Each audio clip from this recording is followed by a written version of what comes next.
Hello everyone, so welcome back to our channel Maths Pathshala with Ankita. So in this video we are going to start your next exercise of chapter number 1, which is exercise 1.2.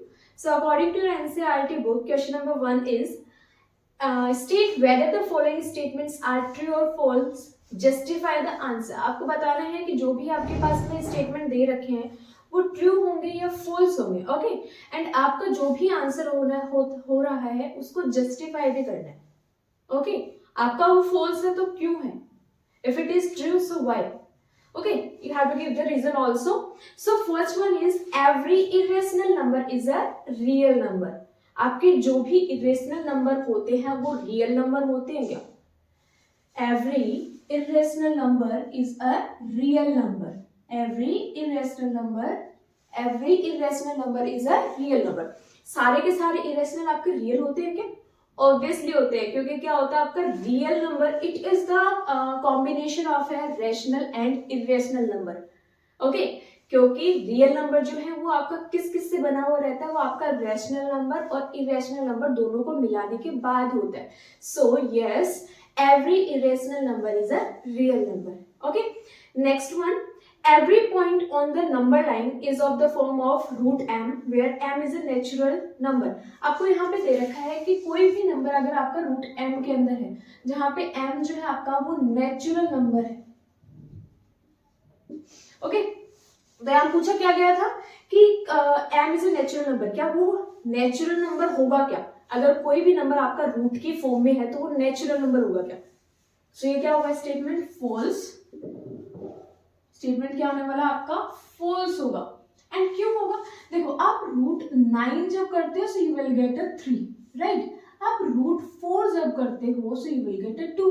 आप root 2 जब करते हो सो you will get a 1.414 something, right. You will get a 1.414 something. But these are a natural number, these are natural number, but this one is not a natural number। आपको यही बोला गया था ना कि अगर रूट के अंदर आपको कुछ लिख रखा है तो वो नेचुरल नंबर ही होगा क्या? नो, ये पॉसिबल नहीं है। आपका रूट 2 की वैल्यू क्या होती है? 1.414 समथिंग, राइट। सो ये जो वैल्यू है आपकी वो नेचुरल नंबर नहीं है, इसलिए स्टेटमेंट जो आपका वो फॉल्स हो जाएगा, ओके। थर्ड वन है every rational number is an irrational number. पहले आपसे पूछा गया था in the first part that every irrational number is a real number, okay. Third में आपको अपोजिट पूछा गया है, is every real number is a irrational number. So ये भी आपका क्या होने वाला है? फॉल्स होगा। ये स्टेटमेंट भी आपका बिल्कुल फॉल्स है। कैसे होगा कि जितने भी रियल नंबर है वो सारे के सारे आपके इरेशनल नंबर होंगे क्या? बिल्कुल नहीं। क्यों? क्योंकि irrational number is the combination of, okay, real number is the combination of irrational and rational. उन दोनों के कॉम्बिनेशन को मिलाने के बाद आपका रियल नंबर बनता है, ना कि सिर्फ इरेशनल नंबर से, okay. So this statement is totally wrong. तो आपका यहाँ पे क्या आने वाला है? फॉल्स आने वाला। आप यहाँ पे रीजन दे सकते हैं, because real number is the combination of irrational as well as the rational number, okay. Do the question number second. Okay, so question number second.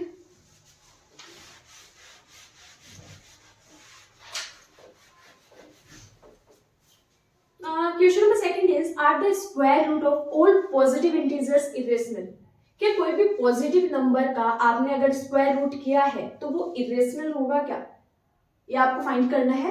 If not, अगर वो नहीं है, so give an example of a square root of a number that is a rational number. तो आपको कुछ ऐसे numbers बताने हैं जो कि रैशनल नंबर निकल के आते हैं। तो सबसे पहले तो आपको ये रीजन देना है कि कोई भी अगर आपने स्क्वायर रूट निकाला है तो वो इरेशनल होगा क्या? अगर वो नहीं है, ऑब्वियसली नहीं है, ऑब्वियसली नहीं है आपके पास में। अगर आपने रूट 9 का किया so you will get a 3 and 3 is a rational number.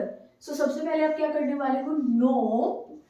No the square root of all positive integers are not a irrational number. ये आपके सारे इरेशनल नंबर नहीं रहने वाले। अब क्या बोला? अगर नहीं है सो गिव सम एग्जांपल्स। आपको एग्जांपल्स देना है, like the root 9, this one is a 3 and 3 is a rational number because we can write it in the form of p upon q, क्योंकि हम इसे p upon q के form में लिख सकते हैं, एंड p और q आपके क्या होने चाहिए, integers. So 3 and 1 both are integers, right? And now you can take another example like root 4. So this will be 2. 2 is an rational number. 2 is an rational number. So ये भी आपका rational number है, right? ये भी तो आपका rational number है ना, जिसको आप 2/1 की फॉर्म में लिख सकते हो, which is in the form of p upon q.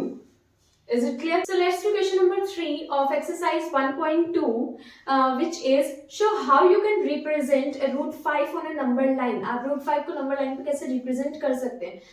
So first of all, try to understand how you can represent a root 2 on a number line, which you have already given in your example, also in your NCERT book. So let's do. First, draw a line of a 1 centimeter. Okay, draw a line of a 1 centimeter and mark here A and B. From point B, आपका जो point B यहाँ पे दे रखा है, आपको point B से क्या करना है, परपेंडिकुलर लाइन ड्रॉ करनी है. ठीक है, परपेंडिकुलर लाइन ड्रॉ करनी है यहाँ से. सो फर्स्ट ऑफ ऑल एक सेमी सर्किल आप ड्रॉ करने वाले हैं, तो mark first arc and then second arc. ठीक है, आपका जो रेडियस जो है उस रेडियस से हल्का सा बड़ा ले सकते हैं, वहां से क्या कर सकते हैं, इस पॉइंट से आप फर्स्ट आर्क लगा सकते हैं, then mark a second arc. Okay, and इन दोनों पॉइंट से आप क्या कर सकते हो, बेसिक आपको एक कॉमन पॉइंट जो मिल जाता है वो वहां पे ड्रॉ कर सकते हो. ओके, या फिर सेकेंड ऑप्शन जो है आपका, वो प्रोटेक्टर की हेल्प से आप ड्रॉ कर सकते हो. ठीक है, आप डायरेक्ट वहां पे प्रोटेक्टर की हेल्प से वहां पे ड्रॉ कर सकते हैं. ये आपने 1 सेंटीमीटर लिया है एंड आपको जो परपेंडिकुलर लाइन है वो भी क्या करनी है, 1 सेंटीमीटर की ड्रॉ करनी है, राइट? इस पॉइंट को आप ले सकते हैं C. ओके, अब यहाँ पे ये आपके पास क्या है, परपेंडिकुलर लाइन है. तो bye the Pythagoras theorem,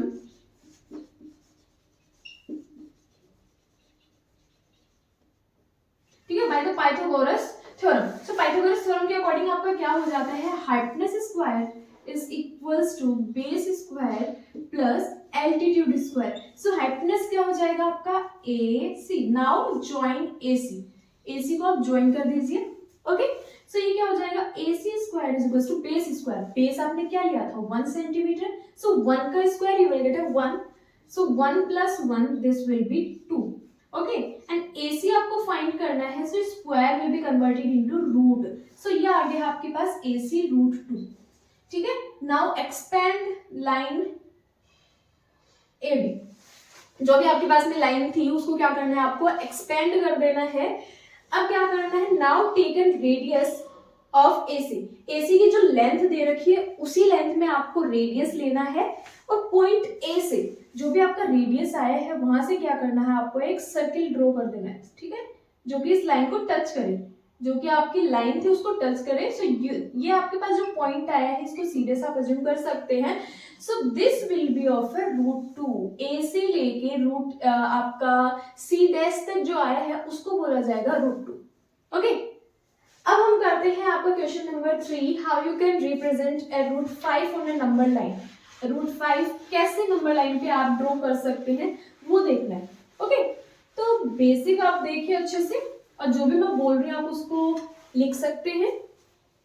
so first of all point first क्या रहने वाला है, draw a line segment, draw a line of 2 centimetre and mark here A and B. Okay, draw a line segment of 2 centimetre. आपको 2 centimetre की line segment draw करनी है and उसको आप मार्क दे सकते हैं A and B. Okay, from point B draw a perpendicular line with the help of a protractor. Protractor की help से आप क्या कर सकते हैं, परपेंडिकुलर लाइन ड्रॉ करनी है which is of 1 centimetre, which is of 1 centimetre. ये आपने 1 सेंटीमीटर ड्रॉ किया है and mark here point C, and this will be of 2 centimeter. Okay, now join A and C. Now join A and C. So by the Pythagoras theorem, you can find the AC. Okay, by the Pythagoras theorem you can find AC. So AC equals to AB square. AB means 2 centimeter square. 2 centimeter square plus BC square, which is 1 centimeter square. Okay, so this will be 4 centimeter square plus 1 centimeter square. So after adding this, you will get 5 centimeter square. Is it clear? अब क्या कर सकते हैं, AC आपको find करना है, so square will be converted into root, so this will be 5 √5 centimeter. Is it clear? Okay, आप वहां पे सेंटीमीटर ना लिखेंगे तो √5 आपका यहाँ पे आ चुका है AC. AC is √5.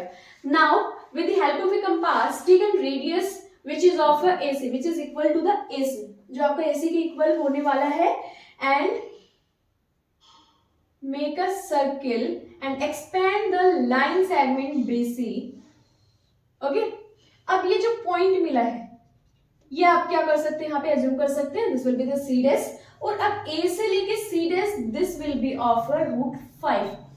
This will be of √5. ये आपका √5 का हो चुका है. क्लियर है बिल्कुल? ओके, नेक्स्ट जो क्वेश्चन है आपका, last question of your exercise, which is question number 4. So there is a classroom activity. आपकी क्लासरूम एक्टिविटी यहाँ पे हो रही है, constructing the square root spiral. एक स्क्वायर रूट आपको यहाँ पे क्रिएट करना है, एक स्पाइरल बनाना है. You have also given the figure in your NCERT book. So take a large sheet of paper and construct the square root spiral. ठीक है, कुछ आपको यहाँ पे दे रखा है, उसको हमें क्या करना है, कंप्लीट करना है. Okay, so start with a point O and draw a line segment OP1 of a unit length. Okay, 1 unit length आपको यहाँ पे दे रखा है, 1 यूनिट आपको लेंथ लेनी है, and draw a line segment P1 and P2 perpendicular to the OP unit length. Okay, वो भी आपको 1 यूनिट ही लेना है. So now draw a line segment P2 P3 perpendicular to the OP2. Okay, then draw a line segment P3 P4 perpendicular to the OP P3 and continue in the figure 1.9. सो 1.9 figure आपको यहाँ पे जो दे रखा है उसको continue हमें करना है. ठीक है, तो क्या करना था, जैसे आपने ये ड्रॉ किया है 2 सेंटीमीटर का. ओके, जैसे हमने आपका √2 के लिए निकाला था, आपको सेम प्रोसेस करना है. अब यहाँ देख लीजिए उसको कैसे कंटिन्यू करने वाले हो. आपको क्या करना था, एक लाइन ड्रॉ करनी थी A से लेके B तक.